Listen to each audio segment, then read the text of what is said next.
Part 1, Chapter 1. Commands, fire!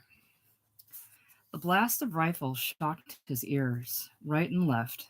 He squeezed the trigger and felt the stock of his own rifle drive hard into his shoulder and cheek, and then he fired again. They were lying prone on a damp Virginia ridge, firing down across a dismal slope of weeds at a simulated enemy position several hundred yards away. A group of crude wooden house fronts flanked by clumps of trees.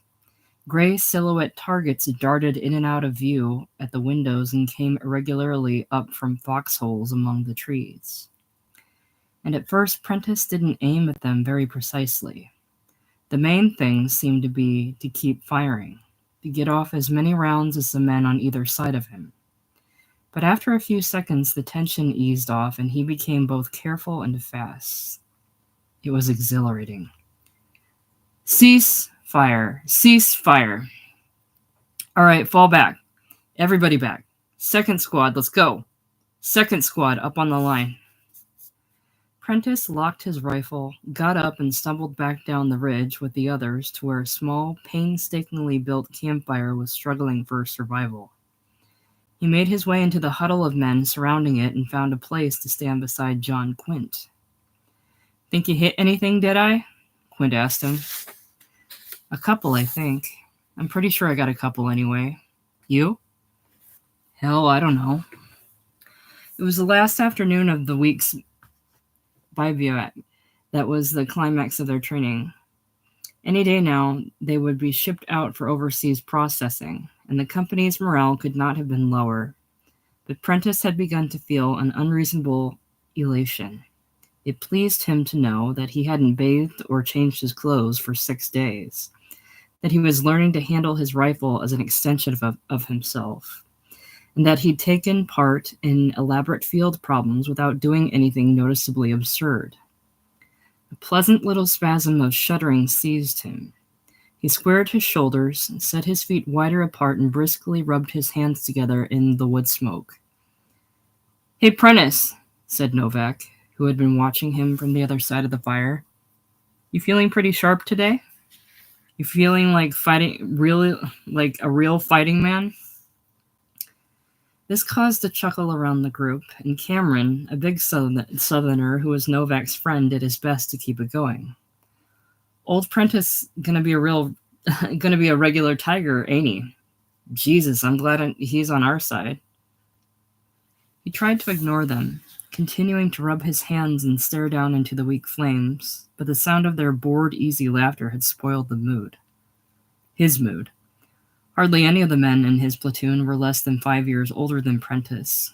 Some were 30, and a few were nearly 40, and a more surly, less amiable crowd he could never have imagined. Like him, they had all come to Camp Pickett from other branches of the service. This whole training regiment, in fact, was what the Army called an infantry retread center. But there was a considerable difference between his case and theirs. He was a veteran of nothing more than 6 weeks of mild and pampered training as an Air Force recruit, followed by a shapeless month of work details in something called a casual company. The others were all old-timers. Some were from recently dissolved anti-aircraft units, in which they had idled for years at the gun emplacements around West Coast defense plants. Some were from ordnance or quartermaster depots. There were ex-cooks and ex-clerks and ex-orderlies, and there were washouts from various officer candidate schools. Many of them were non-coms in line or technical guides and continued to wear their impotent chevrons. But all of them, every foul-mouthed, hard-drinking, complaining one of them, had in common the miserable fact that their good deals, their months or years of military safety, were over. They were replacement riflemen. And if Prentice hadn't entertained any notion of being called Bob or Slim or Stretch by these men, of relaxing with them in the easy camaraderie of his Air Force days, it was a hope he'd had to abandon at once. They called him Kid or Junior or Apprentice or nothing at all.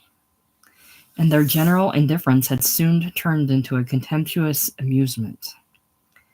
On the very first morning, late for reveille, and sleepily fumbling with his unfamiliar infantry leggings, he had put the damned things on backwards, with the hook lacings on the inside rather than the outside of his calves.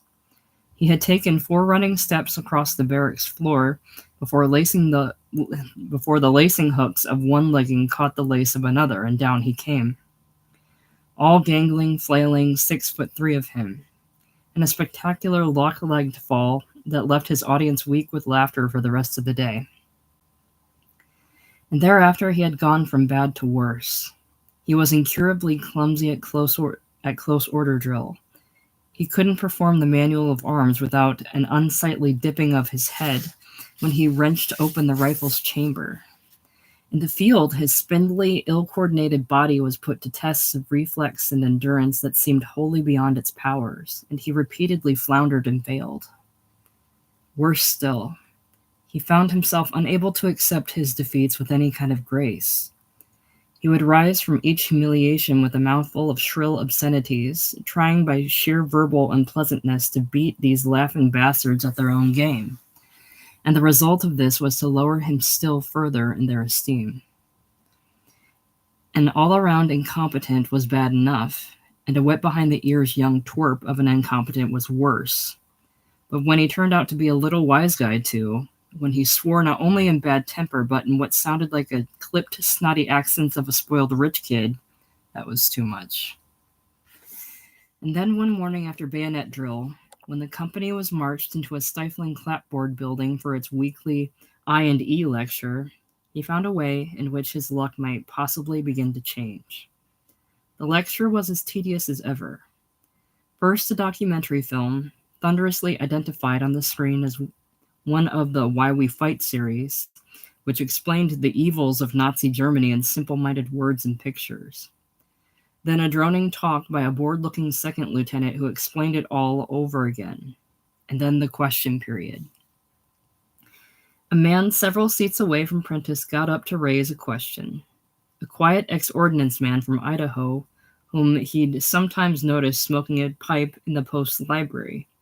A man named John Quint. And from the moment he began to talk, Prentice sat spellbound. I'd like to take issue, sir, with 1 or 2 of the points made in the movie just now.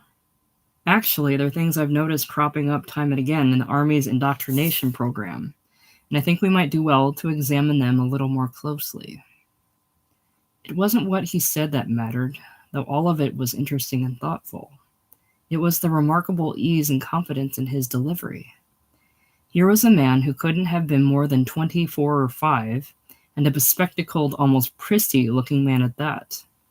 A man whose vocabulary and enunciation clearly marked him as cultivated. And without the slightest compromise, without any hint of talking down to them, he was holding the respectful attention of every muscle-headed slob in the room. He even got a few laughs, not by any clumsy descent into GI humor, but by urbane and witty turns of phrase that Prentice would have thought to be miles over their heads.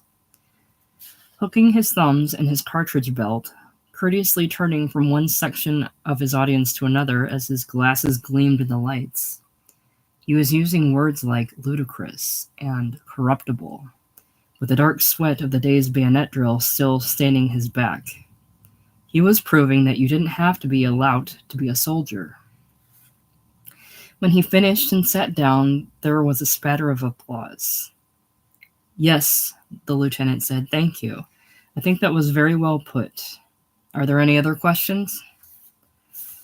That was all, but it was enough to give Prentice a sharp new focus for his yearnings. He knew what he wanted in the Army now. The hell with this childish nonsense of being liked or disliked, of being accepted or not. All he wanted now, beyond a certain basic competence, was to be as intelligent and articulate as Quint, as independent as Quint, as aloof from the Army's indignities as Quint. He very nearly wanted to be Quint, and at the very least he wanted to get to know him. But the fool of the platoon could hardly buddy up with its one and only intellectual, not at least right off the bat. It was a thing that would have to be pursued very cautiously and with no visible effort at pursuit. It began that very evening when he strolled over to Quint's bunk for a desultory chat and was careful to walk away again before there could be any hint of his imposing. Several nights later, he saw Quint reading in the library, but thought better of going over to start another conversation, though he was careful to display the title of the rather highbrow book he was carrying, in case Quint happened to look up as he passed by on his way to the charge-out desk. Then, luckily, the company began its week of training on the rifle range, marching out there before dawn each morning for a 9-hour session with the targets. And this routine left long conversational openings in the middle of the working day. There were whole half hours with nothing to do but sit around and wait for your turn on the firing line. And there was even more leisure during the noon meal, which was served in mess kits from a mobile field kitchen. Prentice made the most of those chances. It wasn't long before he and Quint were pairing off at each break, almost as a matter of course. Then when the company went out on bivouac, they pitched their shelter halves together and shared the cramped, wet, two-man discomfort of a pup tent in which they both developed chest colds. By now they had grown as close as members of the same unhappy family, but Prentice knew they couldn't yet be accurately described as friends, let alone as buddies. They didn't even look right together. Prentice was at least 9 inches too tall, with a small, large-eyed face still nakedly eager for approval. Quint was solid and settled in chronic exasperation. As they trudged side by side in a column of twos for the 5-mile march back to the barracks under full field packs, Prentice was determined not to open any conversation. If they were going to talk at all, Quint would have to start it. And at least 2.5 miles of silence went by before Quint said, "Cherry stone clams." "What?" "Just thinking about a meal I had once in San Francisco."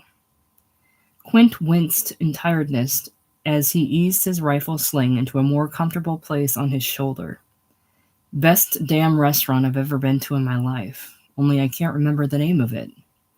You ever have cherry stone clams on the half shell?" And soon they were engaged in what promised to be a long, wistful discussion of the ultimate and perfect dinner. A dinner presumably to be shared someday after the war in the best damn restaurant in the world. It would begin with cherry stone clams and proceed to a celebrated kind of soup that only Quint had ever tasted. "Okay," Prentice said, "and then what? A big steak, I guess? Or a big piece of roast beef with—" "No. Hold on a second, Prentice. Don't let's bolt the whole meal at once. You're forgetting all about the fish course." "Okay." And as they debated possibilities for the fish course, it was all Prentice could do to keep his voice from rising and giggling in pleasure like a girl's. "Then we're agreed on fillet of sole, right?" Quint said. "All right. Now it's time for the main dish. And listen, don't let's be too hasty about the steak or the roast beef. There's plenty of other things. Let's think a minute." Prentice thought a minute, and while thinking, he allowed one of his worst military habits to repeat itself. His toe scraped the heel of the man walking ahead of him, an ex-engineer corporal named Connor, whose heels, as he often and loudly told everyone, had been stepped on by Prentice every goddamn time Prentice followed him in the marching order. And because Prentice had long since learned that no kind of apology would work with Connor, he could only assume a grave and self-protective look of idiocy when Connor turned around and said, "God damn it, Prentice, will you watch your feet?"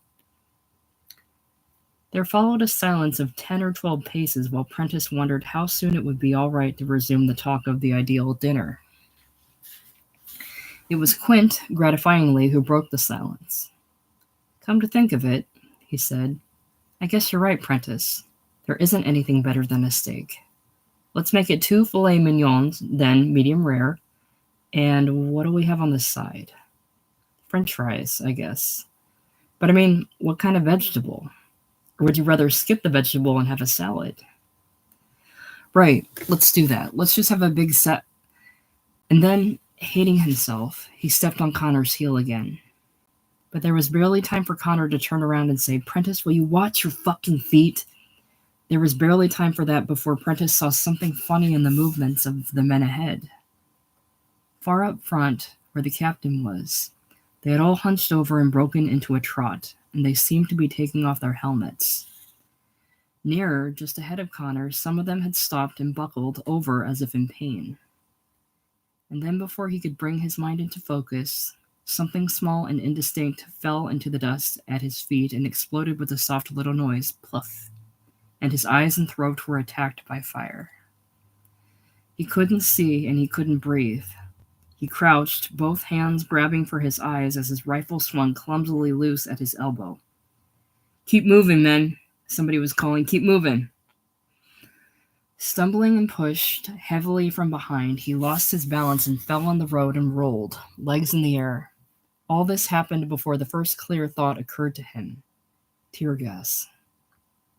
And it was an agonizingly long time after that, while he scrambled on all fours to retrieve his rolling helmet, before he thought of what to do about it, before his right hand clawed at the canvas pouch that had ridden under his left armpit for weeks, tore it open, and pulled out the wobbling rubber paraphernalia of his gas mask. "Keep moving, men." Remembering something of gas mask drill, he squeezed the snout of the thing with one hand and exhaled mightily as he pulled it over his head. And then he slobbered into it, coughing and retching as he opened his eyes and began to see the world through its cloudy plastic goggles. His helmet had come apart on the road, the liner rolling separately away from the steel bowl. He caught them up and fitted them back together, and then he found that this whole part of the column had broken up. He was surrounded by crouching, staggering, helmet-dropping men. "Keep moving." Far up ahead, impossibly far it seemed, the forward part of the column was still intact and marching in good order. And he could see that the last man in that section, plodding along as if nothing had happened, was Quint. He bounded and ran, carrying his rifle at the balance as he tried to keep from vomiting into his mask, which smelled of mildew and rubber and his own breath. They walked another 50 yards before the command came down. "Test for gas." He pulled the sopping rubber away from his cheek and took in a mouthful of sweet, fresh air. "Remove your masks." His face was free at last, and he was stuffing the mask back into its pouch as if it were a squirming snake. Then the company was brought to a halt and reformed into squad and platoon formations in a clearing, away from the road, while the captain climbed a slippery pine-needled rise to address them. "At ease, men," he said, wiping his own streaming cheeks with a khaki handkerchief. He was lean and austere and hawk-nosed, a veteran of Anzio and widely reputed to be a tough son of a bitch. "Will the ambush party please come forward?" They were coming forward already, 4 old-time camp picket cadremen led by a hefty staff sergeant whose fatigues were faded almost white. They had lain in wait for this company all afternoon, ready to throw their tear gas capsules and assess the results. Now it was over, and they were plainly anxious to get back to the post for supper. "Sergeant," the captain said, "how'd it look to you?" "Well, sir, I can't say it looked too good. There was a good deal of confusion and hesitation when the capsules went off. More so than usual, I'd say. Seemed to take your men a long time to figure out what was going on. A lot of them just stood there kind of hunched over, and a lot of them lost their helmets. I saw one man go ass over tea kettle. There was a faint tittering at this, and somebody said, "Prentice, one man go ass over tea kettle before he got his mask on." Your front part of your column did seem to get through pretty well. They kept moving right along, but in the overall, sir, I'd have to say it didn't look too good. "Thank you." And the captain laboriously blew his nose. His eyes were still red and weeping, and he had to clear his throat several times. "I wonder," he said. "I wonder if you men realize that if this had been poison gas, more than half of you would be dead or dying by now. Think about that. And think about this. You men will be going into combat within a very short time. We know your enemy probably won't use gas, but you can be damn sure of one thing. You can be damn sure your enemy is going to employ the tactic of ambush, the element of surprise, whenever it suits his purposes. That means you men are going to have to cultivate the habit of alertness, and you're going to have to cultivate it in one hell of a hurry." He put his handkerchief away and drew himself straight. "Now, nobody needs to remind me that you men are retreads. I'm well aware that you'll be going over with 6 weeks training, instead of the minimum 16 weeks a combat rifleman is supposed to have. If any of you feel that's not fair, I'll agree with you. It's not fair at all. My point is simply this. My point is simply that your enemy is not likely to make allowances for that fact. All right." The column of twos was reformed, and soon they were marching at route step again, wiping their eyes and the skin of their faces and necks, which felt as though it had been lightly brushed with nettles. Prentice gave most of his attention to the avoidance of Connor's heels, but from time to time he glanced down at Quint's profile, which was half hidden under the curve and shadow of his helmet. Had Quint seen him go ass over tea kettle? Other conversations had broken out in the column, but he waited a long time before he felt it would be safe to resume his own. "Quint, what? How do you feel about dessert?" "What?" I said, "What do you think we ought to have for dessert?" "Oh, hell, I don't know. Let's shut up about it now and try to stay on the ball." Back in the company street, as they stood waiting to be dismissed, the first sergeant announced that there would be a battalion retreat parade in 15 minutes, and this caused an explosion of groans and swearings. Prentice joined in the complaint as the formation broke up and ran jostling for the barracks, but he did so only for the sake of appearances. The truth, which he would never have dared to admit, was that he didn't really mind retreat parades. He didn't even mind the outrage of there being one this evening, with no time to take a shower before changing. In 15 minutes, they had to climb out of their sweated pack harnesses and fatigues and go straight into the dress uniform of woolen OD pants and shirt, necktie, brass-buttoned blouse, clean shoes, and overseas cap. They had to detach their cartridge belts from their packs, unhook their bayonet scabbards, and affix them to the belts. They had to readjust the frogs of their rifle slings to pull them taut and give the rifles a cursory wiping down with blitzcloth. They'd have to clean them properly after supper. And if there was any time left over, they used it to pick clods of mud off their belts before putting them on and hooking them shut. Then, fall out. Sullen and sweating, with a week's grime under the prickle of their clean woolen clothes, they shaped up once again in the company street to be called to attention, given dress-right dress and parade rest. Within each platoon, the lieutenant and platoon sergeant moving in muttering conference to rearrange the men in the order of height. And this always meant that Prentice, to his secret pleasure, had to be put in the first place of the first rank because he was the tallest. Then the command group came hurrying from the orderly room to take their places at the head of the company. The captain, looking very natty in his dark tailored uniform with its brilliant campaign ribbons, the executive officer, and the first sergeant, and with them came Quint, carrying the long shaft from which he hung the Gideon, a bright pennant of infantry blue bearing white crossed rifles, the company initial and the regimental number. Any of you old army men know how to handle a Gideon? The first sergeant had demanded of his newly assembled company on the first day of training. Half a dozen men had lethargically volunteered, and Quint had been chosen for the job. He did it well.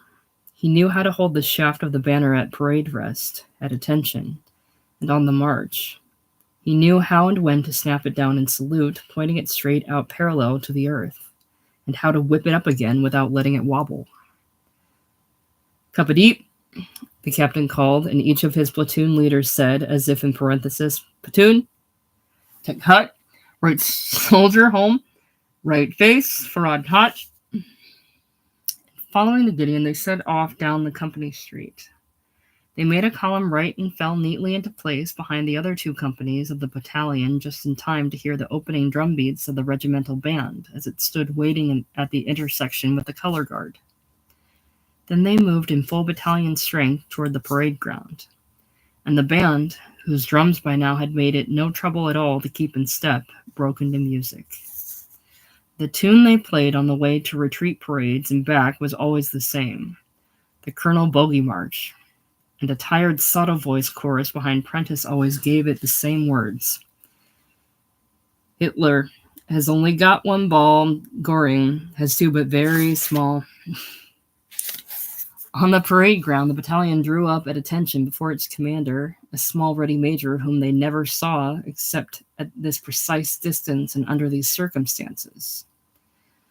Far behind him, along the opposite border of the field, the regimental commander and his aides stood waiting to review the troops. And beyond that, away up past the flagpole in the haze of a gentle hill leading back into the pines, there were always a number of parked civilian cars surrounded by women and children. Officers' families come out to watch the parade before supper. In the abrupt silence after the band had stopped, the little major threw back his head to yell, "Battalion!" Then, bellowing the commands with such force that it seemed his red neck might burst with every syllable, he put them through a massive manual of arms. And nobody ever noticed it, but Prentice was very nearly perfect on parade. He was never out of step.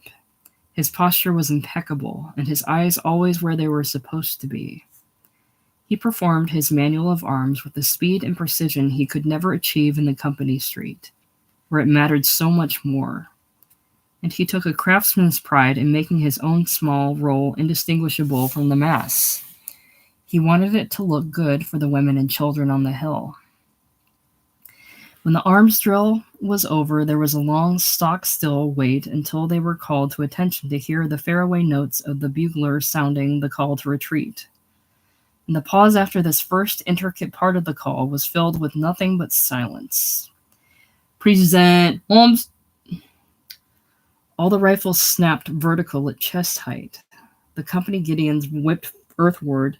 The major wheeled to join his superiors in a hand salute, and the bugle took up to the simpler and more melancholy strains of "To the Colors" as the flag came down. Then it was time to pass in review. The band started up again, proclaiming Hitler's deformity to all Virginia. The color guard led the musicians out across the field and back, and the companies fell in behind them at shoulder arms. There was a left turn and then a difficult left flank, a long moment of tension as they passed the reviewing party at Eye's right, each man trying mightily to stay in line. Then they turned Eye's front again, and another left flank command put them back into easier marching order. And then it was all over. All they had to do now was get back on the road and back to the barracks.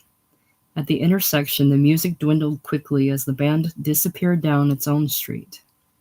Then the other companies peeled away until only the single company was left, marching to the distant sound of the drums. "Bunch of goddamned chicken shit Boy Scouts," somebody muttered. And somebody else said something about playing tin soldiers. Soon the grumbling and the bitter laughter had become so general that the first sergeant had to turn around and call, "At ease back there!" But Private Robert J. Prentice was not among the offenders. Even without the music, he was marching well in the gathering dusk, his face very sober and his eyes straight ahead, fixed on the high, fluttering infantry blue of the Gideon. Chapter 2. Late in December, just after the German breakthrough in the Belgian Ardennes, long trainloads of infantry replacements began to arrive many times a day at Fort Meade, Maryland. The men were counted off and formed into long shuffling columns, and they stood in the snow waiting for everything: to eat, to be medically examined, to receive new issues of clothing and equipment, and to be told where to go next. In the overheated barracks, there were hours of preparation for full field inspections that didn't, at the last minute, take place after all. And there were minutes of full field inspections that took place hysterically on 10 minutes' notice. And there was such a continual breaking up and reforming of groups that everybody said you were lucky if, by the end of your several days at Meade, you had any friends left at all. Prentice was lucky. Owing to the alphabetical proximity of their names, he got to stay with Quint. And he was lucky too, in that most of the more troublesome men from Camp Pickett were alphabetically sheared away. He and Quint came to share a double-decker bunk in a squad room full of strangers from other training camps. And he knew that if his luck held, they might stay together throughout all the separations and regroupings of the days to come. They might well ship out in the same replacement draft and end up in the same outfit. After a day or so at Meade, they made a third friend, or at least a third companion, a portly Arkansas farmer of 29 named Sam Rand, who had arrived with a detachment from some Texas camp and taken the lower half of the bunk beside theirs. He had looked forbiddingly grim and sour as he went about the business of unpacking his gear. Then, still unsmiling, he had stepped across the narrow space between the bunks and held out a hand from which the index finger was missing. "Sam Rand's my name," he said. "I'm happy to meet you boys." He had served for 3 years in a non-combatant engineer outfit until a power saw sliced off his finger. When he got out of the hospital, he found that his unit had been dissolved and all its members transferred for retread training as riflemen. "I thought the finger'd keep me out of the infantry. Didn't see how I'd be much use to the infantry without a trigger finger. But they said it didn't make no difference. Said I could fire with my social finger instead." Quint seemed to take unfailing pleasure in his company, to be consistently amused by his sayings and respectful of his country wisdom. He began at once to call him Sam, though he never called Prentice by anything but his last name, and the two of them would sometimes leave the barracks together without asking Prentice to come along, which made Prentice a little jealous. So it happened that Prentice sat alone on the top half of the bunk one afternoon, not knowing where Quint and Sam Rand were and determined not to care. His new equipment was heaped around him in a muddle, and he knew he ought to do something about getting it organized. But first he had something more important to do. He was trying to answer a letter from Hugh Burlingame, who had been his roommate in his senior year at school. Letters from Burlingame came only about once a month and required serious reading, for Burlingame had made it plain that he had no patience with the trivia of ordinary correspondence. "If we're going to write to each other," he told Prentice when they were still at school, "let's at least try to say things in our letters. If I ever get one from you about what the weather's like, and hoping I'm well and making a lot of little dumbass jokes, I can guarantee I won't answer it. And I'll expect the same from you. Agreed?" Agreed. And the result was that Prentice had spent hours over each of his letters to Burlingame, first in the Air Force and then at Camp Pickett, copying and recopying his manuscript, going to the post library to check his literary references, making sure that each paragraph made its own trenchant point and that the finished product could be read without apology as part of a continuing intellectual dialogue. It was hard work. Burlingame was now in the Navy, or rather in something called the V-12 program, which allowed bright students to attend civilian universities in naval uniform, and he seemed to have plenty of time for prose composition. "You speak of your Army comrades as brutally stupid. I, too, am surrounded by the type, and can find a little compassion for them. Have you read Farrell's Studs Lonigan? Do so, and you will find the majority of my classmates in its pages. They are without minds. They are without purpose. They think it's hot shit to roll in the bed of some downtrodden whore and to talk of it lasciviously afterwards. I am not shocked by their antics. They amuse me, but I find it depressing to realize that these are specimens of the finest America has to offer in her young manhood. And if this is what one encounters in the V-12, I can imagine that the caliber is still lower in each unit, in a unit such as yours, which must include the very dregs of society. Well, c'est la guerre. With regard to religion, I suppose this will startle you, remembering our talks at school about Schopenhauer, etc. But I am no longer an atheist. In the past several months, I have taken honest stock of my philosophical attitudes, and have found to my surprise that Christianity is no longer the anathema I once thought it to be. I can understand now why the greatest thinkers, the most enlightened minds in all of our Western culture have propounded the Christian ideal and the Christian ethic in one form or another. It went on for several more pages, but Prentice felt he had read enough. He carefully wiped his fountain pen and went back to work on his partially finished reply. As for Christianity, he wrote, I continue to distrust it, as I distrust all dogma and all moral or spiritual certainties.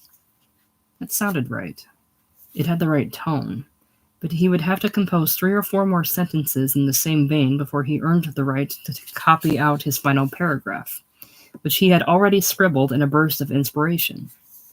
I don't imagine you'll be hearing from me for a while because I'm in the process of being shipped to Europe, where I expect we'll all be rather busy for some time, the dregs of society.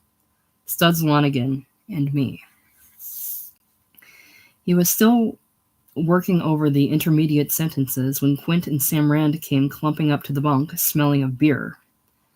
Prentice, old buddy, Quint said, if you ever got out of that sack and looked at the bulletin board, you'd have found out we've got 8-hour passes tonight.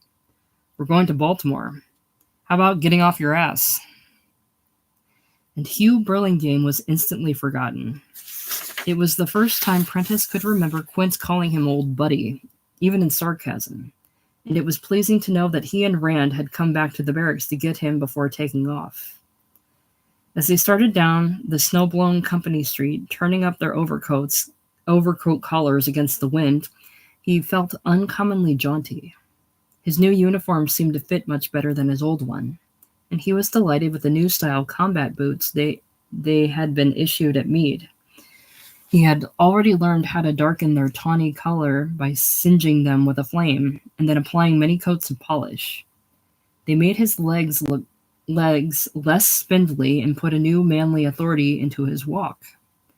Neither Quint nor Sam Rand had bothered to darken their boots as they walked as if their feet hurt. For that reason, as the 3 of them set off for what promised to be a rollicking night on the town, Prentice felt he looked much the most trim and soldierly of the group. And he allowed his rising sense of camaraderie to embrace Sam Rand as well as Quint, for he could see now that Rand posed no serious threat.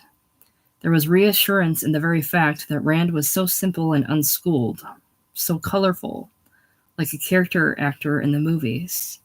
He could serve both Prentice and Quint as a kind of homely comic relief from the more serious aspects of their friendship, and in that way could safely be welcomed. In combat, when Sam Rand lay wounded, Prentice might run out under heavy fire to bring him back and carry him all the way to the aid station, as Lou Ayres had done with the other men in All Quiet on the Western Front, not realizing he was already dead. And Quint, unashamed of the tears in his eyes, would say, "You did all you could for him, Prentice, or better still, Bob." But in the meantime, he had to ask them both to stop and wait for him at the PX near the bus station, while he called his mother. And when he was folded into the phone booth, dialing for long distance, he didn't feel soldierly at all. "Oh dear," she said when he had explained that the pass wouldn't give him time to get to New York and back. "Well, but do you think they'll give you any leave from the other place, the one near here?" She meant Camp Shanks, New York, which was the port of embarkation and was said to be shrouded in secrecy. "No," he said. "They don't even let you make phone calls from there. But anyway, all right. And listen, promise not to worry, okay? I'll be fine." The receiver was slippery with sweat in his hand. "All right, dear, but you will be careful, won't you? I know that sounds silly, but Sure I will. I'll be fine. You just take care of yourself and, promise not to worry, okay?" When he'd hung up, he had to sit quiet in the steaming booth for a few seconds, wondering why he had called her at all. And when he came out, stamping to arrange his pants over the boot tops, he found Quint waiting alone. "Where's Sam?" "He took off. Ran into some friends of his who had a taxi, and he went along with them. Said he'd try to meet us later in town. You all set?" In the bewildering civilian disorder of Baltimore, They found the hotel bar where Sam had said he'd try to meet them. But Sam wasn't there, and their predicament was compounded when the bartender refused to sell Prentice a drink. "Oh, what the hell," Quint said. "He's in the army, for Christ's sake. He's going overseas. What kind of bullshit is this?" "Watch your language, soldier. The law says 21, and swearing don't change it none. I serve him, I lose my job." "Hell, go ahead, Quint. You have one anyway." "No, the hell with it." They stood aimlessly near the bar for a while, gazing at tables full of civilians or of officers and girls, or of enlisted men and girls, until Quint said, "Let's get out of here." "To tell the truth," he said, when they were out on the street again, starting to walk without any idea of where they were going. "To tell the truth, I didn't really expect Sam to show up. I don't think old Sam wants anything to interfere with the serious business of getting himself laid tonight." And Prentice chuckled, but it disturbed him a little. He hadn't fully dared to expect that they'd go to a whorehouse tonight, or pick up girls in a bar, or whatever it was you did. But what else was worth the effort of doing on your last night of freedom in the States? Did Quint believe that only simple, colorful soldiers did things like that? Was it possible that Quint, for all his 24 years, was as shy of girls as he himself? Now they were in what seemed to be the garish Times Square part of the city. They were standing under the marquee of a burlesque theater, and Quint, with a frown and a shrug, said they might as well go inside. It was better than going to a movie anyway. But the show was a disappointment. Most of the women didn't look really desirable, and their stripping was a meticulous concession to police restrictions. The comedians weren't funny, and the whole performance kept coming to a stop so that vendors could patrol the aisles with boxes of candy, in which, according to the master of ceremonies, were secreted many valuable prizes, including silver cigarette lighters and genuine leather wallets.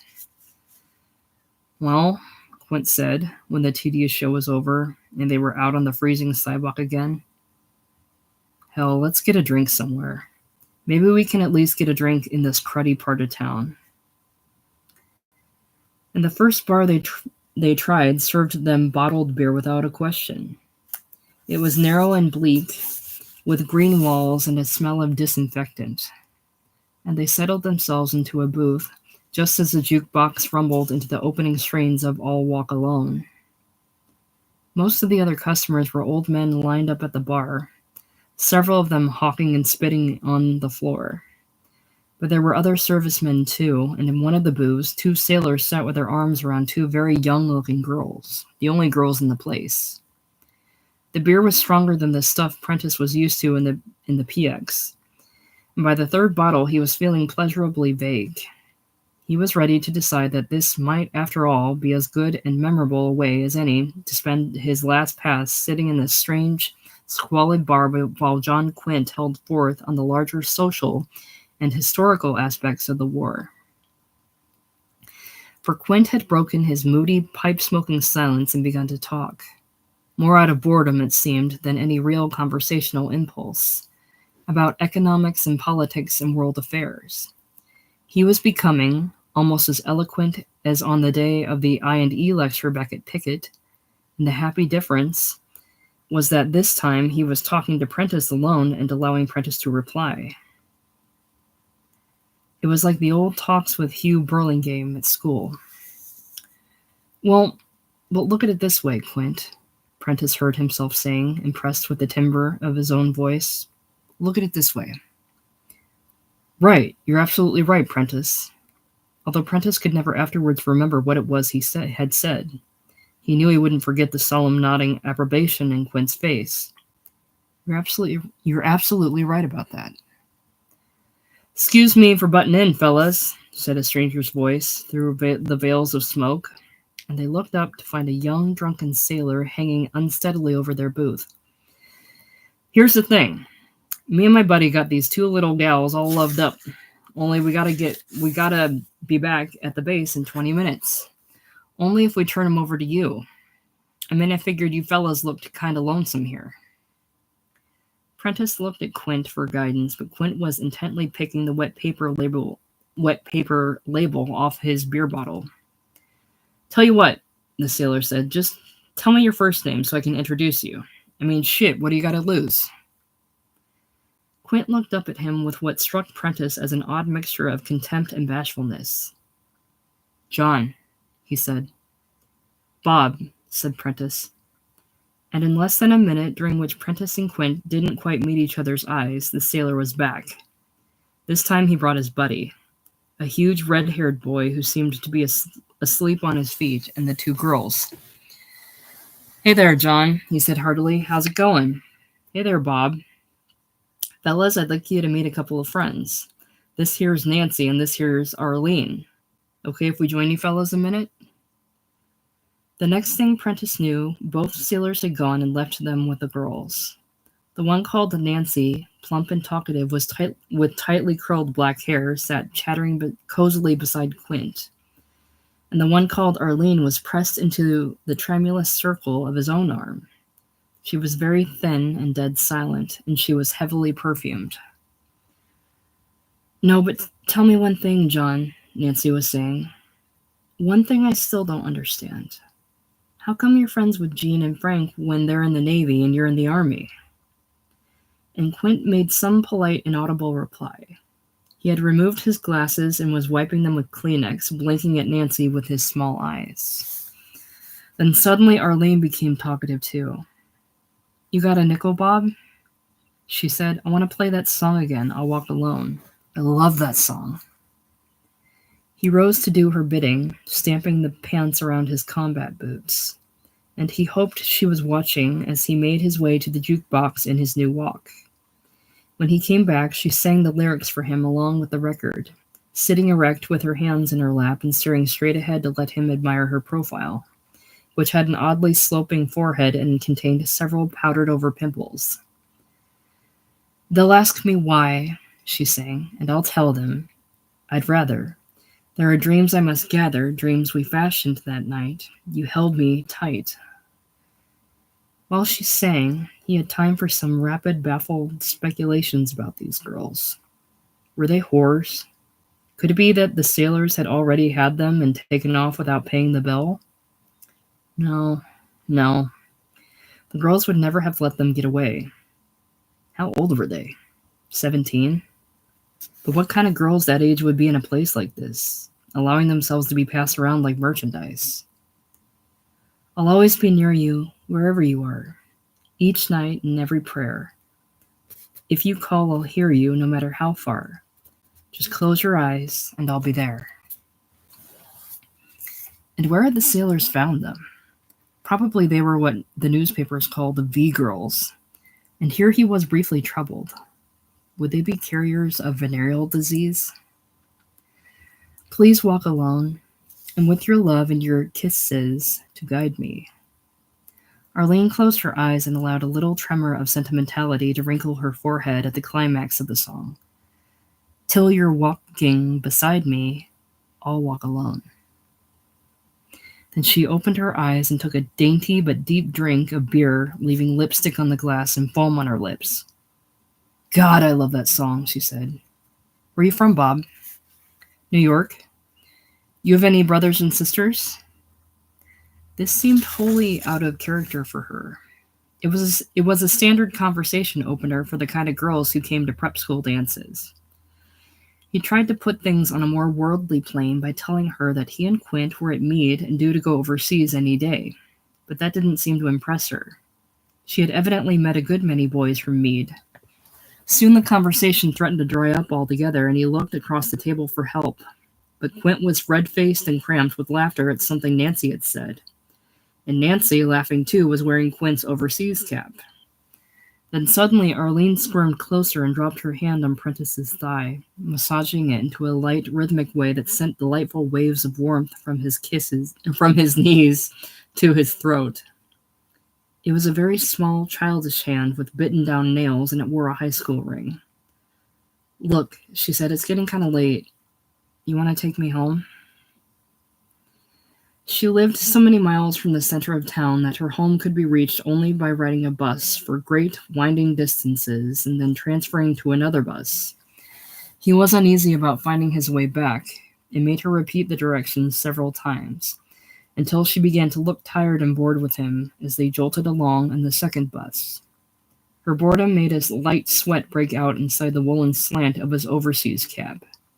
He pictured her giving him one limp hand to shake at her door and saying something awful. "So long, stupid. It's been real." Or something like that. And in an all-out effort to avert such a disaster, he settled his arm more closely around her, bravely working his hand up and somehow around inside her open coat until it held the meager shape of her breast. This caused her to nestle against him with a little purring sound, rearranging her coat to hide his hand, and after bending to touch his lips to her powdery forehead, he rode on into the Baltimore night feeling like the very devil of a soldier. But his boldness fled him when they got off the bus at last to walk up a silent block of looming, close-set, ominously dark frame houses. "You live with your parents?" he inquired, and he suddenly hoped the evening might end in a family kitchen scene. A jovial father in suspenders who would want to tell him about the last war, and a soft-smiling mother who would thank him for bringing Arlene home safely, who would wish him luck and kiss his cheek and send him on his way with a warm paper bag full of homemade cookies. "Yeah," she said, "but it's okay. My father works the night shift and my mother sleeps like the dead. Here, it's this next one. Now for God's sake, be quiet." She led him down an alley and through a side door, up a creaking flight of stairs and down a linoleum hall to the door of her family's apartment. Her key scraped in the lock, and then saying "shh," she led him into a room and turned on a light switch. There was flowered wallpaper, an ornate sofa of green velvet, and a cold fireplace containing a clay filament gas grill. There were several religious pictures on the walls, as well as a dark reproduction of the Reaper, and on the mantelpiece were a number of knickknacks, including a paperweight model of the Trilon and Perisphere from the 1939 World's Fair, and a big Cubie doll with feathers. Arlene stepped out of her shoes and left him alone while she patted out another door, whispering that she'd only be a minute. He took off his overcoat and cap and sat experimentally on the sofa. He started to light a cigarette but decided against it. He would wait until she came back so that he could put 2 cigarettes in his lips, light them both, and then slowly remove one and hand it to her, looking at her with narrowed eyes the way Paul Henri had done with Betty Davis in the movie called Now Voyager. "It's okay," Arlene said, closing the door behind her. "She's out cold." And she came to the sofa, bringing a quart bottle of beer and 2 glasses. "You got a cigarette, Bob?" He went carefully through the Paul Henri trick, but she was pouring the beer and didn't notice. "Thanks," she said. "Here, let me put this thing on." And squatting ungracefully, she set a match to the gas fireplace, which popped and hissed.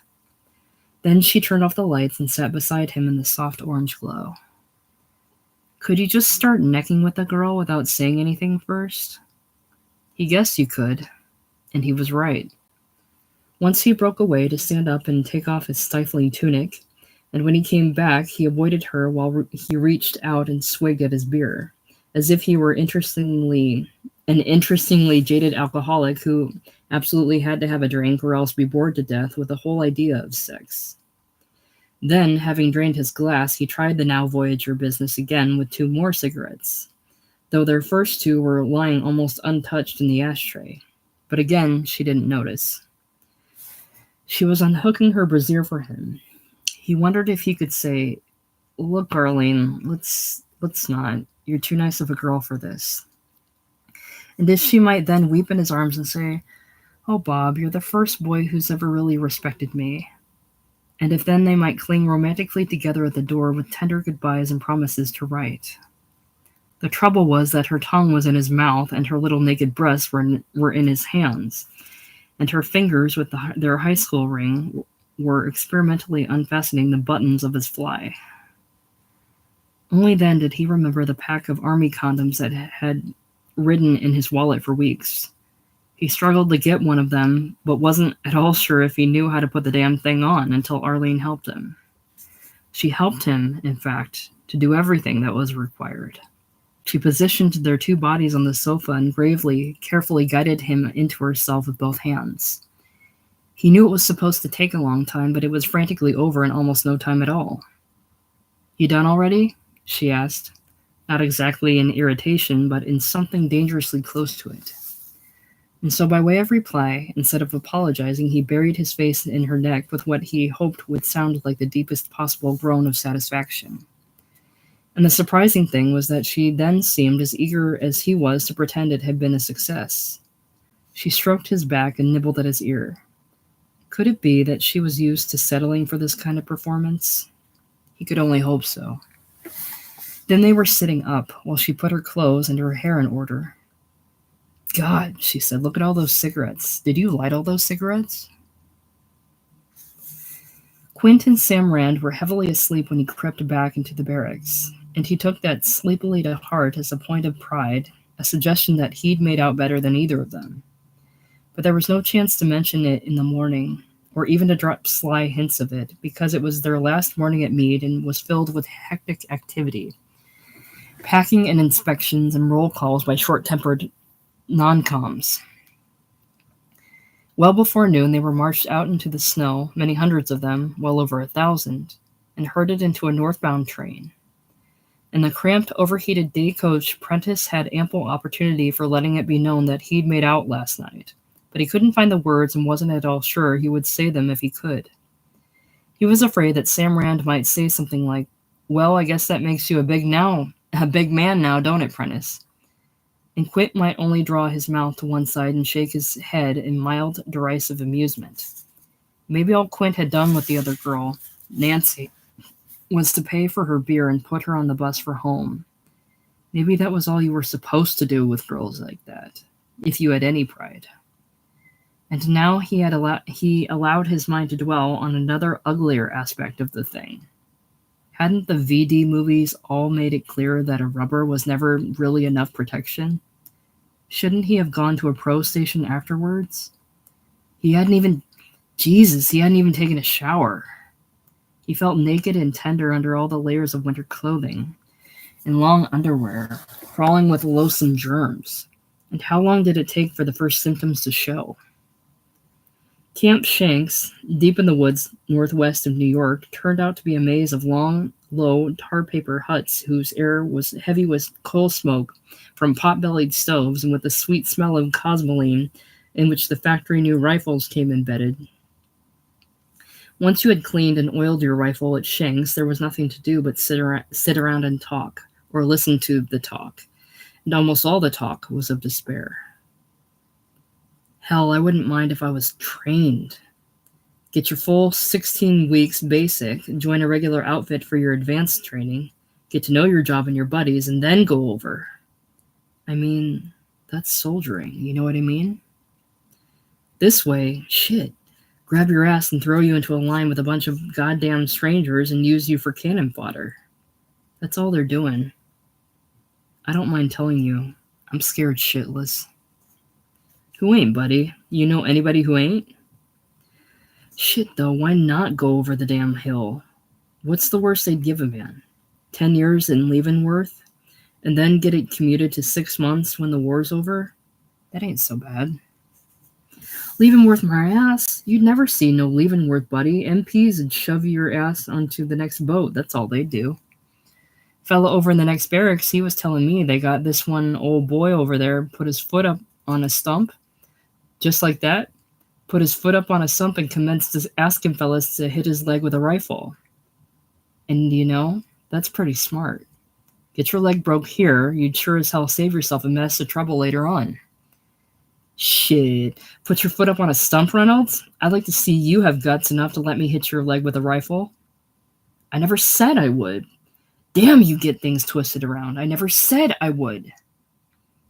Everyone seemed determined to outdo everyone else in boastful claims of cowardice, and Prentice found it disheartening. He stayed as close as possible to Quint and Sam Rand, who avoided the talk, and he spent most of his time trying to finish the letter to Hugh Burlingame. But he couldn't make the paragraphs work out right, and in the end he tore it up and dropped the pieces into the coal stove. On the second day, a harassed little buck sergeant came storming into the hut to announce that he personally didn't give a pig's shit whether anybody paid attention to him or not, but that anybody who didn't and who missed the boat would find his sweet little ass up for a general goddamned court-martial. He then chalked numerals on each of their steel helmets and told them all to stand by because they'd be moving out any minute. But they didn't move out until long after dark. When they did, it was to become part of an endless column slipping and sliding down an ice-covered hillside that seemed to fall away for miles.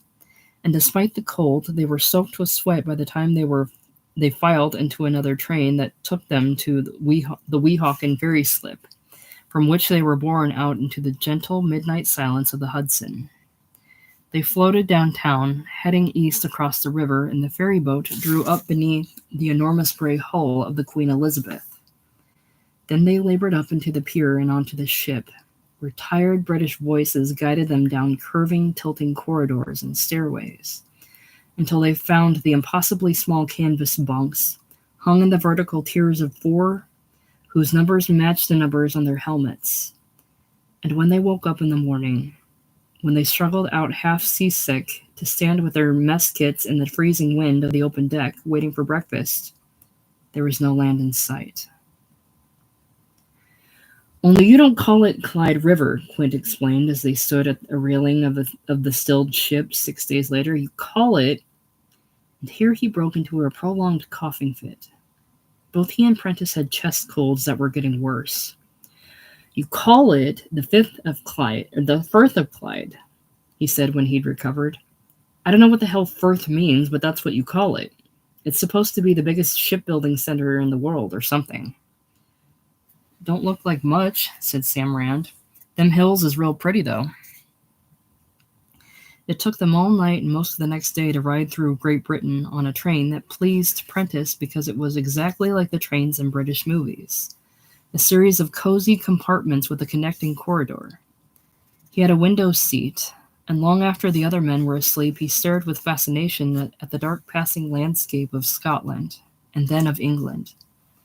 Being in England made him think of a man whose name hadn't crossed his mind in years. Mr. Nelson. Mr. Sterling Nelson. A man who had once said, "I'll expect you to take good care of your mother while I'm gone." And for a little while he could almost feel his mother riding beside him. "Oh, isn't this exciting, Bobby?" So that it came as a little shock when the persons who slumped heavily against his shoulder, groaning in sleep, turned out to be John Quint.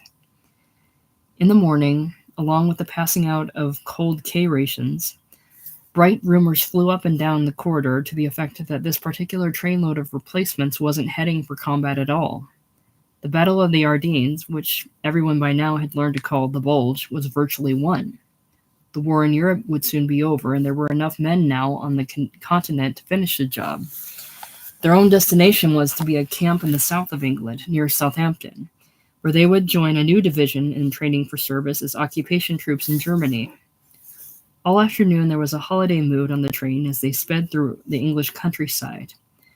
There was talk of English girls and English beer and furloughs in London, but there were several skeptics too. "Hell, it's the old story," said Sam Rand. "Don't believe anything you hear and only half of what you see. I say we're going straight to Belgium." "Sam, old man," said Quint, "I hate to say it, but I've got a feeling you're right." And he was. When they walked heavy-laden through the streets of Southampton, it was still possible to believe the rumors. Their camp was supposed to be near Southampton, wasn't it? But no army trucks were there to meet them, and no jeep drove up with orders to turn them away from the waterfront.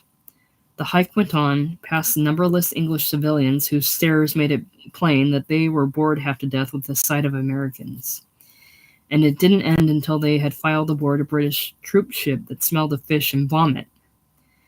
And the ship, under conditions of strict blackout and radio silence, crept out into the channel that night. Then they were in Normandy, rolling eastward in a train of shuddering French boxcars, the floors of which were thickly embedded with straw that caused a good deal of sneezing and complaint until it proved to be comfortable. Prentice woke up coughing and feverish soon after dawn and squirmed around to lie with his head near the partly opened door, even though he knew it probably wouldn't be good for his cold. He wanted to see the snow-covered fields and hedgerows where all the fighting had taken place the last summer. Again, it seemed that his mother was riding with him. "Oh, look at the colors, dear. Aren't they lovely?" But he fell back to sleep and awoke much later to sounds that would certainly have baffled and distressed her. The clamor of commercial bargaining. They had to come to a stop near some town, and a number of ragged men and boys were swarming under the boxcar with offers of money and wine in exchange for cigarettes. "How much?" "25, he says. "That's 25 francs for the pack. Go ahead, what the hell?" "Shit, no, don't be an idiot. That's only half a buck. Make him give you a buck a pack." "Combien for the wine? Hey, kid. Hey, Buster. You with the runny nose. Yeah, you. Combien for the vino?" "Pardon, monsieur? Comment?" "I said combien cigaretti do you want for the vino?" "No, damn it, the vino!" Then they were moving again. Prentice would gladly have spent the rest of the day talking with Quint. They could have discussed the countryside and tried to figure out what part of France this was. But Quint said he felt lousy and stayed deep in the straw, either sleeping or trying to sleep. Sam Rand was there to talk to, but he showed no interest in the passing scene. "I just want to get where we're going," he said, "wherever the hell it is." The phrase replacement depot had a comfortingly solid sound. It seemed to promise at least a semblance of garrison life, a place with decent accommodations and decent food and medical attention. But the First Army's replacement depot proved to be a jumble of BAMs and hastily pitched squad tents around a badly shelled Belgian village. Prentice's group got a barn to sleep in instead of a tent, but it leaked, wind and snow. The only way to make it bearable was to walk half a mile to where a Belgian farmer sold armfuls of straw for packs of cigarettes. And straw soon became a matter of furious importance. "Hey, you're taking all my straw!" "Fuck you, buddy, this is my straw." In the morning, they were marched out to a makeshift target range to zero in the sights of their rifles. And in the afternoon, they were given overshoes, ordinary black civilian galoshes, which bothered Prentice a little because they looked so unmilitary. Then they were loaded into open trucks and driven away toward an uncertain place from which, it was said, they would be assigned to combat divisions within 24 hours. "Why the hell don't they have covers on the trucks?" Prentice demanded in the wind. And Quint, who seemed to know a good deal about the First Army from his reading of Time magazine, explained that open trucks had been a regulation since the outbreak of the Bulge. The idea was to enable men to get out of them faster in case of enemy attack.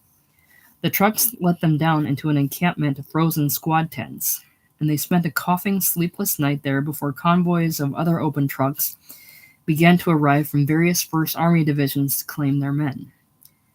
Prentice, Quint, Rand, and several hundred others went into the trucks, whose drivers wore a shoulder patch of a design worked around the numerals 57. "Is this supposed to be a good outfit, the 57th? Prentice asked. "How the hell should I know?" Quint said. "Am I supposed to know everything?" "Well, Jesus, you don't have to get sore. I just thought you might know is all." "Well, I don't." And there was no more talk in the truck for a long time, as they drew deep inside their snow-encrusted overcoats and tried to expose as little flesh as possible to the wind. "I wonder if they'll put us out into line companies right away," Prentice said, "or if they'll keep us at division headquarters a while first." Quint's round, stubbled, wind-chapped face turned slowly to stare at him as if at a tiresome child. "God damn it, Prentice," he said without opening his teeth. "Will you quit asking questions?" "I wasn't asking a question. I just wondered." "I just said I wondered." "Well, quit wondering then. Try shutting up for a while. You might learn something."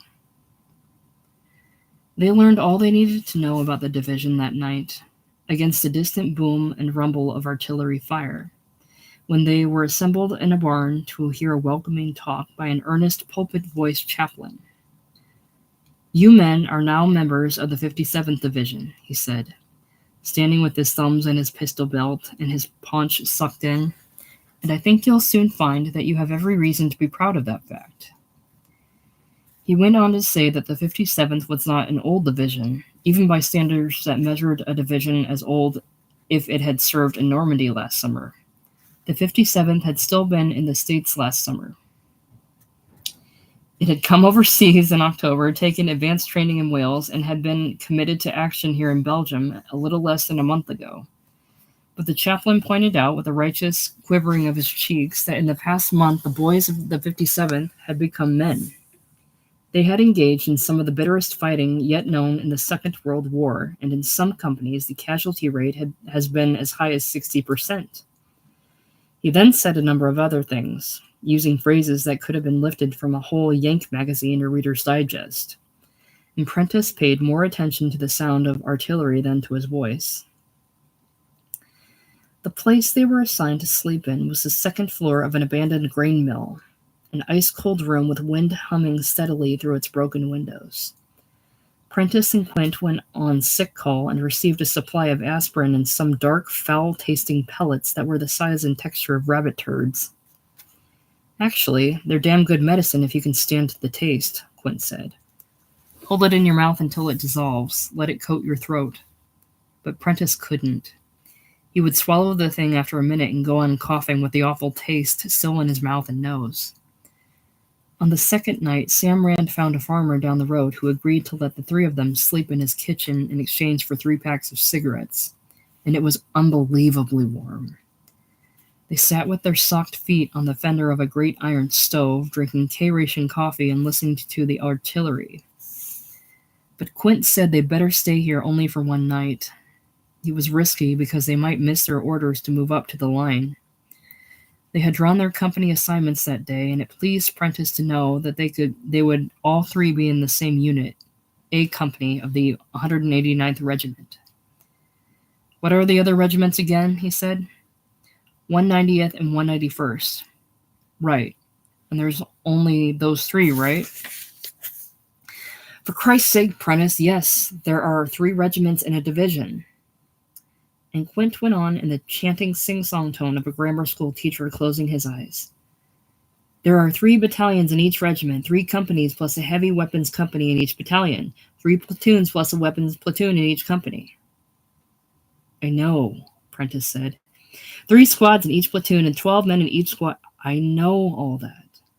"Well, if you know, why do you keep asking half-assed questions?" "I don't keep asking. I didn't ask. And for God's sake, don't start forgetting where you belong.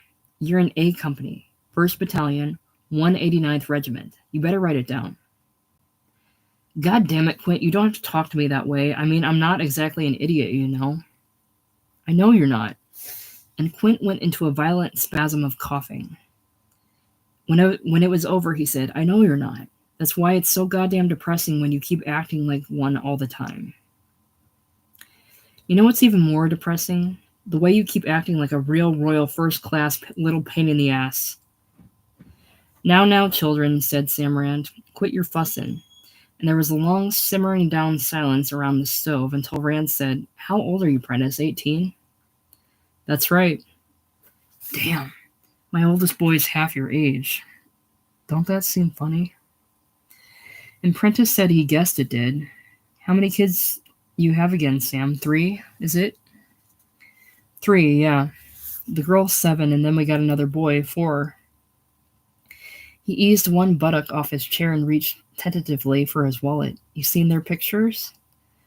"No, I don't believe I—" And out came a snapshot of them, blonde and serious, lined up against the side of a bright clapboard house with the sun in their eyes. "Then this here's my wife," Sam said, and turned the plastic frame to reveal a thin, pleasant-looking girl in a flowered dress and a new permanent wave. Prentice examined both pictures long enough to make approving comments and then passed the wallet to Quint, who scowled at it, mumbled something agreeable, and handed it back. "And then look at this here," Sam said, probing carefully in another part of the wallet. He pulled out a piece of ruled school paper, many times folded and stained brown from the sweated leather. Something the oldest boy wrote in school. It was an essay written in pencil with many erasures and with periods that were almost as big as the letters. "My daddy. I love my daddy because he is so kind to us. He gives us rides on the cultivator and takes us to the fair and hardly ever gets mad. Now he is in the army, and I pray he will come home soon. He is a very good man. He is very fair. He is smart. This is why I love my father. Vernon Rand, Grade 3. The teacher's red pencil had corrected the spelling of cultivator and written A at the top of the page. Well, I'll be damned, Sam, Prentice said. That's pretty great. I mean, really, that's great. Rand's face was stiff with shyness as he stared at the stove, fiddling with his cigarette, picking a shred of tobacco from his lips with his social finger. Well, he said, I mean, it's pretty good writing for a 9-year-old, or 8, I guess. That's all he was when he wrote that, was 8. Very good, Sam, Quint said, handing the paper back. That's really very good. All the tension was dissolved. They were ready for sleep. And as Prentice settled into his bedroll on the floor, he began to draft the opening lines of a letter he might one day write. Dear Vernon, I want you to know that your father was one of the finest men I have ever... On the following night, both Quint and Rand were assigned to guard duty on the divisional headquarters perimeter, which left Prentice with nothing to do but sit cold and alone in the grain mill until a man named Reynolds came over to squat beside him and to confide, in a half-whisper, that he knew a nice warm house down the road that was bigger than Dallas. That was Reynolds' favorite phrase, having gotten a laugh with it several times among the strangers at Fort Meade and Camp Shanks, and having found that it won him goodwill in all the ensuing disorders, he had grown addicted to it. He had shrilly announced that the Queen Elizabeth was bigger than Dallas, that the water power and the toilet bowls aboard the ship was bigger than Dallas, that the space left by the removal of somebody's duffel bag from under his feet in the boxcar would be bigger than Dallas. And he was still saying it even now, after more than a few men had told him to take Dallas and shove it up his ass. Don't tell nobody else, he said, because we don't want to louse it up. There's this real nice lady lives there. Her husband's a prisoner in Germany. She's got these 2 little kids and this old granny. The granny's real nice, too. They let us sleep there last night, me and a couple of other boys, and we aim to do it again tonight. Plenty of room for one more. Well, thanks, Prentice said, but I don't know. Don't you think we ought to stay here in case they call us out? Shit, I ain't worried none. They say the 190th ain't moving till tomorrow night. You're in the 190th, ain't you? No, 189th. Well, suit yourself. Real nice house, though. They give you wine to drink and everything. And Prentice decided to go, though he wouldn't take his bedroll. He would stay for the wine and get warmed up, and then he'd come back here to sleep. The house was some distance farther away than the one he had stayed in last night, and he took careful note of the journey in order to find his way back. The ladies were, as Reynolds had promised, real nice. The grandmother, tiny and toothless and wearing many sweaters, kept saying something about his being un grand soldat, rolling her eyes upward in disbelief at his height, and the younger woman urged a glass of wine on him even before he was out of his overcoat. She was plump, brisk, and competent-looking, clearly used to keeping order in her house. A tinted photograph of her husband in uniform was displayed on the wall, along with other family pictures that included one of a priest. The children, girls of 5 or 6 who looked enough alike to be twins, were seated in the laps of Reynolds' 2 friends, whom Prentice knew only by sight. Soon they had all formed a quietly jolly party around a big table, and despite the language barrier, they had managed to agree on certain basic issues. That it was a fine thing to be in a warm house on a cold night, that the wine was good, that Roosevelt and Churchill and Stalin were good, that Hitler was so bad as to be worth describing only in facial contortions of disgust, and that the buildings of New York were extraordinarily tall. The ladies kept laughing and nodding and pouring more wine, and there was rivalry among the men to prove that each knew best how to behave in a decent home. They frequently reminded one another to use the ashtray, to watch their language, whether it mattered or not, and not to tilt back in their chairs. At the children's bedtime, their mother urged them to sing an American song for the soldiers, and they were shy but willing. Holding hands and standing very straight in the middle of the room, they sang, "Ip's a long way to Tipperary, it's a long way to go." There was great applause, and nobody had the heart to point out that it wasn't really an American song. Then another bottle of wine was brought in, and another. Other friends of Reynolds' friends came in to drink and spend the night, until the whole downstairs of the house was so crowded that Prentice couldn't have slept there even if he wanted to. By the time he got up to leave, with many thanks and goodbyes, it was well past midnight. He let himself out through the blackout curtain, and as soon as the cold air of the vestibule hit him, he was crippled over in a paralyzing cough. The spasms went on, while he crouched and swayed and leaned against the wall. Little colorless specks hung and danced before his eyes in the darkness, and in the depths of one cough he felt a knife-like pain over his heart, a pain he had first felt on a bivouac in Virginia a month ago, and which Quint had admitted to feeling too. Finally, it was over, but not before the younger of the ladies had come out and put her arm around him. She was chattering in French, much too fast for him to follow, but he needed no translation to know what she meant. That she wouldn't let anyone leave her house on a night like this with a cough like that. She led him back through the kitchen where the other men were laying on their bedrolls. With motherly insistence, she steered him upstairs. It was useless to protest, even if he could have found the words. Before he fully realized what she was doing, she had spread blankets and quilts for him on the floor of the children's room, along the wall opposite their two small beds. Then she instructed him in sign language to leave his rifle in the hall and to lie facing the wall as a precaution against infecting the little ones. Voilà, she said. Bonne nuit. Madame, he told her, pleased with himself for getting the words right. Vous êtes très, très gentille. Merci beaucoup. When she was gone, he spread his overcoat on top of the blankets, took off his overshoes and boots, and crawled under the covers as if relinquishing himself to all the luxury in the world. He awoke to the smell of urine.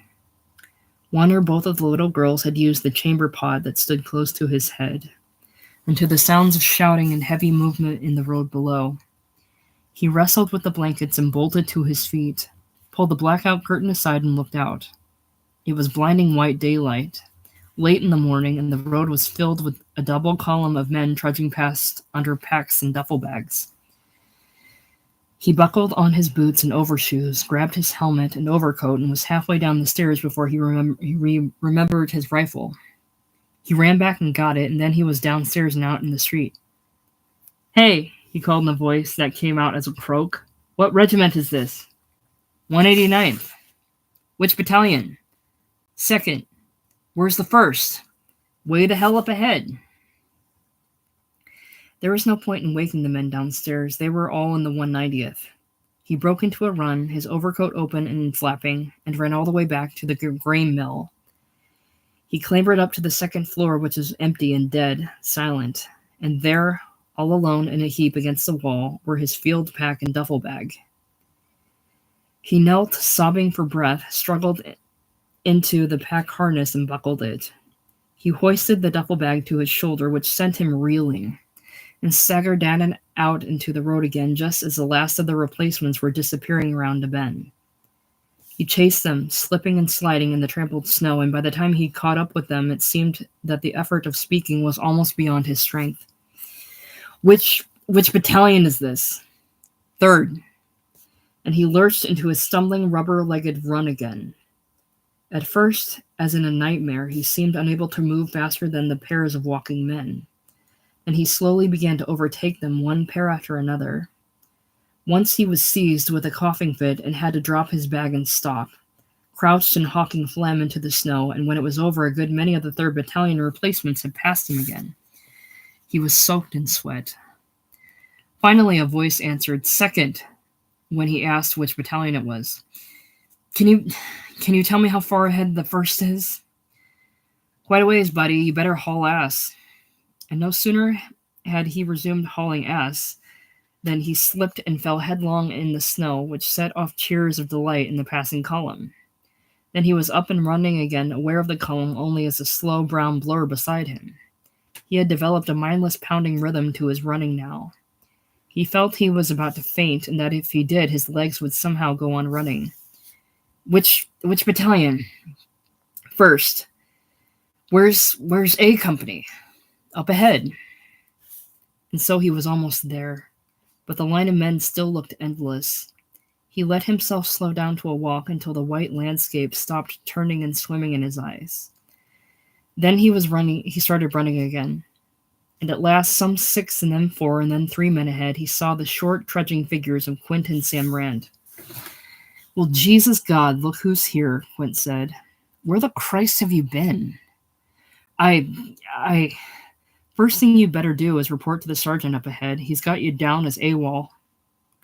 The sergeant was a big, neat regimental headquarters man, swinging athletically along, setting the pace, unencumbered by pack or duffel bag. Sergeant, I just got here. What the hell's your name? Prentice. Where the hell you been? I overslept. Well, swell. That's getting off to a great start, isn't it? You know how close you came to a court-martial? Okay, fall on back where you belong. And Prentice stood slumped and gasping until Quint and Rand came abreast of him. Prentice, you take the goddamn cake, Quint said. And that was all he said until the march was over half an hour later. They were in a wide, flat field beside a railroad track with a black forest far in the distance. The A Company replacements had been taken out to a seemingly arbitrary place in the field, close to the tracks and told to stand by. Farther away down the tracks, the men for B and C companies made similar little clusters in the snow. Prentice sat sprawled on his duffel bag with his helmet off and his throbbing temples in his hands. He felt almost good, proud at least that he'd made it. After a while he lit a cigarette, but it made him cough and he threw it away. Shyly, he got up and walked over to where Quint and Rand were sitting. So what's the deal? He asked. Are we going up to the line now or what? Quint looked up annoyed, as if a stranger were bothering him. Damn it, Prentice. If you'd made the formation this morning, you would have heard the announcement. Now I've got to explain everything to you, as usual. He sighed. No, we're not going up to the line. They're coming back off the line. We're supposed to meet them here, and then we're all going up to the line somewhere else. Oh, I see. While talking, Quint had been unwinding the tin strip of a can of sea rations, and Prentice saw now that Rand and all the others were eating, chewing crackers, and spooning up cold meat and vegetable stew. The sight of it made him know he was terribly hungry, and he saw at once that Quint had caught him watching. And of course you missed breakfast, didn't you? Quint said. And of course you didn't draw your rations, and now you've missed lunch too. And do you know what that is? He rose slowly from his duffel bag and stood blinking in fury behind his glasses. Do you know what that is, Prentice? It's tough shit, that's what it is. You think Sam and I are going to give you any of ours? You're crazy as hell. And I'll tell you something else. He was shaking in anger now. Other men were looking at them with smiles of embarrassment, and Sam Rand was looking stolidly down at his can of stew. I'll tell you something else. It's going to be just tough shit for you from now on, until you start learning how to take care of yourself. Is that clear? I've been looking out for you and cleaning up after you and wiping your goddamn nose for about 3 goddamned months, and I've had it. This is to let you know that I resign. You're on your own. Is that clear? A warm swelling had begun in Prentice's throat, and he was afraid he might start to cry like a child.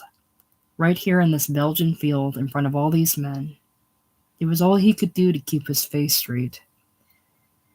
Quint sat down on his bag again and dug his spoon savagely into his food, but he wasn't finished yet. And now, if there are any other questions, he said, please keep them to yourself. I'm through. I've had it. I'm through being your goddamn... He hesitated over the final word, and when he brought it out, it seemed calculated to be the cruelest word he could have chosen. Your goddamn father.